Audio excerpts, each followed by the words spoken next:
Trial attorney Sue Ann Robinson. She's joining us from Fort Lauderdale, Florida. Great to see you, Sue. Thanks for being on the show.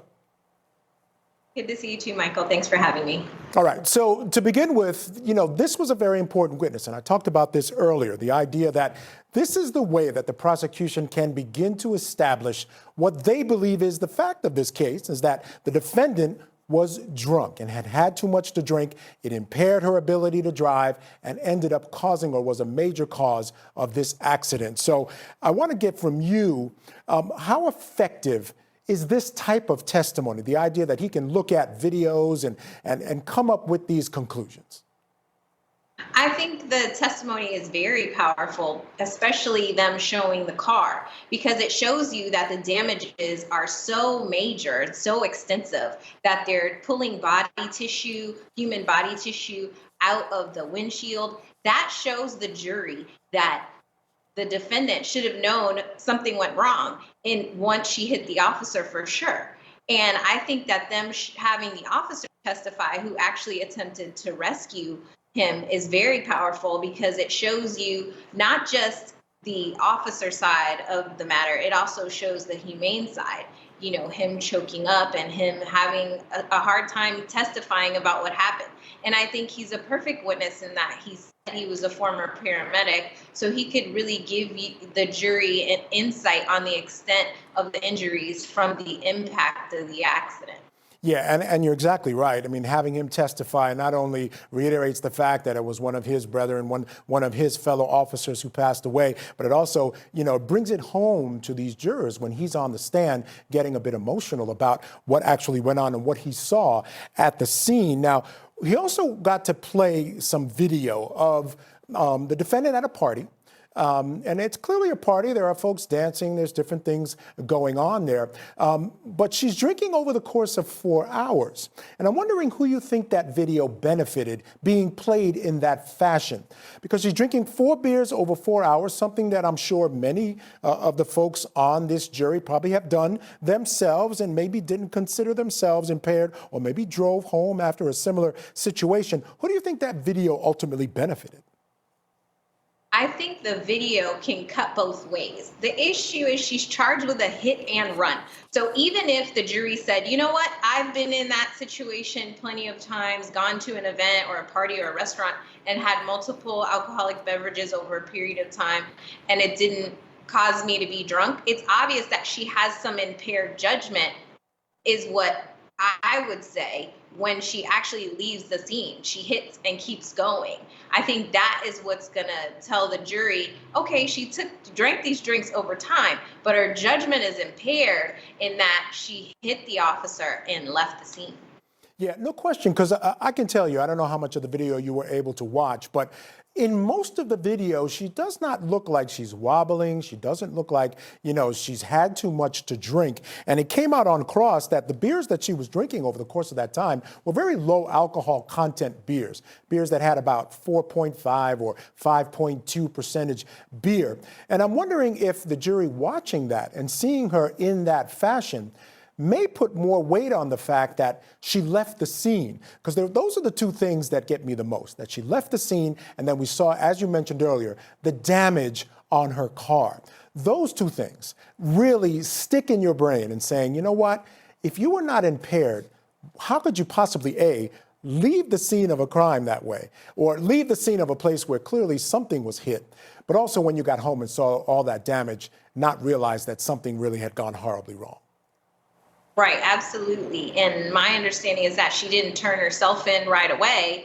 Nope. She apparently claimed that she thought that a warrant had to be issued before she needed to turn herself in. In a case like this, if it was a true accident where her judgment wasn't impaired, then the jury, to me, is going to think, well, once you realize something happened to the car, or you hit something or someone, why wouldn't you go directly to the police and say, hey, something's wrong with my car. I think something happened last night. I'm not sure what happened, or say something. Why would you go and kind of wait out and say, well, I'm not going to talk to the police until, a warrant's issued? Obviously, I'm not a prosecutor anymore. I'm a defense attorney. So my advice to clients is always keep your mouth shut. But I'm saying what the jury won't have the prosecution won't have the opportunity to necessarily make the statement because the defense doesn't have any burden to say, well, why didn't she go to the police immediately? But I think if they present the facts in a timeline of what happened, I think the jury can make that jump conclusion that she didn't go and tell the police what happened. They actually had to go get her. Yeah, and no doubt that the defense has a tough job ahead of them. I want to play a little of the cross-examination of that DUI investigator by the defense. Here he's talking a little bit about some of the clues that they use to determine if someone is intoxicated or under the influence regarding body language and things of that nature. Let's take a listen. And we're trained in DUI detection. We have three phases: vehicle in motion, personal contact, and standardized field or pre-arrest screening. So we're looking at everything that can show indicators of impairment. Okay. So what did you see here that were indicators to you of impairment? So looking at the totality of all of it, especially after the 9 o'clock hour, you can start seeing her personality change. She's not as standoffish anymore. She's talking more in the group. In times, you can see her actually kind of raising her voice to where it looks like across the table. She's starting to dance. After the music's been playing for a while, but now she's actually getting in the groove. She's clapping. At times, she's the only person you can see clapping for a continuous amount of time. So when the band members is clapping, and she's not clapping at the same tempo. She's changed from basically how she's arrived. When she goes over to her son's table, this is after the 9 o'clock time, after she's had 44 ounces of beer. She's very touchy. She has a lot of touching, and she's leaning on his chair for a long period of time. Janet Hines has a noticeable limp when she arrives.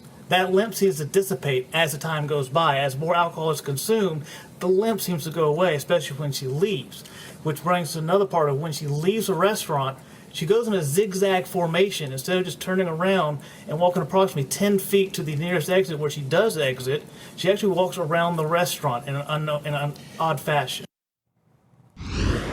All right, I was going to go quickly to Sue Ann Robinson. My understanding is that she's having some technical difficulty and can't quite hear me at the moment. So what I want to do is play a little bit more tape of Jeffrey Buckner on the stand. Again, he's that DUI investigator talking more about some of the body language that he saw that were clues that she might have had too much to drink. Let's take a listen.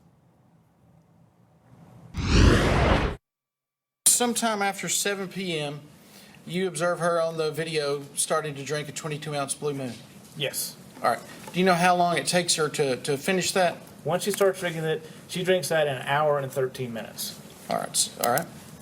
And what about her second drink? So she never goes empty-handed. She always overlaps her drinks. Prior to finishing one drink, she's ordered the second drink already and starts the next drink. Her next drink was another 22 ounce. This is a Michelob Ultra, which was itemized on her receipt. Okay. That took her approximately 53 minutes to finish. All right. Sorry, 42 minutes on the second, 42 minutes on the Michelob Ultra. All right. So 53 on the first, 42 minutes. All right, it looks like we got Sue Ann Robinson back. Sue, are you there? I'm here. All right, fantastic. All right, my question for you was going to be, the defense has called this, the defense called this an unavoidable accident, right? And so what does the defense have to do to convince this jury that that's exactly what this was? I mean, they have some things to work with. They have really bad weather. We have the fact that he was in the middle of the road, the victim in this case, and that they weren't using their lights perhaps as they could have or should have. But how do they convince this jury that this was, in fact, an unavoidable accident? Well, they don't have a key piece of evidence in a DUI case, which is they don't have a blood alcohol level to kind of show the jury directly, hey, this is what amount of alcohol that was in her blood and it's over the legal limit. So they're using these kind of objective indicators in her behavior to tell, the prosecution is using that to tell the jury, hey, this is how we know she's impaired.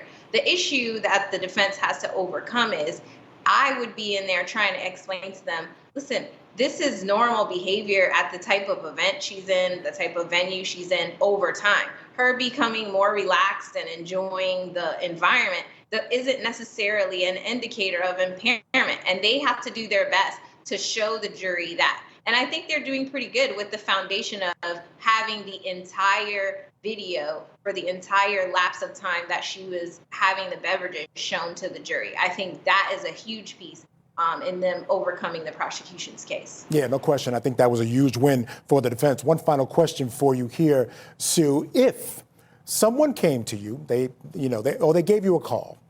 Someone maybe was a client in the past, and they told you, hey, I think something might have happened out there. Not sure what I should do. I had a couple of drinks. Do I go turn myself into the police, or do I wait for them to come and get me? Well, how would you advise them under those circumstances? It depends. I mean, if it's a serious accident in the way that this accident was with obvious signs of damage, then I'm definitely like, hey, we need to go down to the police immediately because someone could be injured, still out there injured, and you don't know what's happening with that. So definitely would advise them, let's go together down to the police station and see, what's happened and look into it.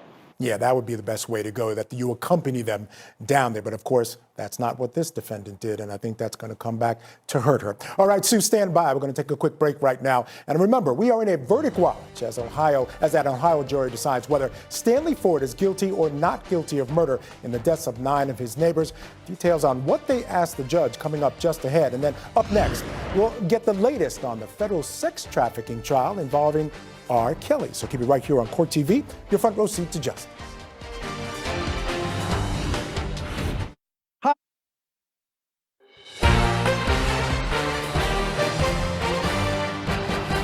Court has adjourned for the day in the sex trafficking trial of R. Kelly.